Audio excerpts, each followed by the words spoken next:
महाराष्ट्राचा आवाज आपल्या हक्काचा. नवा आवाज महाराष्ट्र न्यूज चॅनलमध्ये आपले स्वागत आहे. तर पाहूया आजच्या महत्त्वाच्या काही घडामोडी. मुरबाड शहापूर रस्त्यावर एसटी बस उलटून नंतर तिला आग लागल्याची घटना घडली आहे. या अपघातात बसमधील 20 ते 25 प्रवासी जखमी झाल्याची माहिती असून त्यांच्यावर मुरबाडमधील रुग्णालयात उपचार सुरू आहेत. मुरबाड शहापूर दरम्यान प्रवास करत असलेली ही एसटी बुधवारी दुपारच्या सुमारास कुडवली गावाजवळ येताच बसचा बेल्ट तुटून स्टेअरिंग लॉक झालं आणि चालकाचं नियंत्रण सुटून बस उलटली.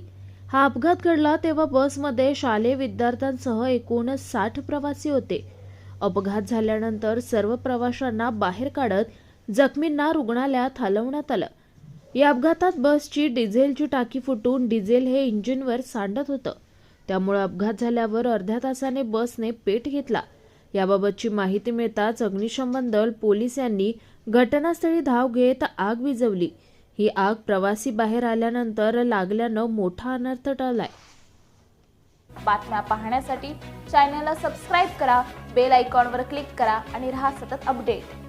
तुमच्या परिसरातील काही घडामोडी किंवा समस्या असतील तर आमच्या वृत्तवाहिनीला संपर्क करा आणि तसेच सतत अपडेट राहण्यासाठी आमच्या वृत्तवाहिनीला सबस्क्राईब करा आणि बेल आयकॉन दाबायला विसरू नका.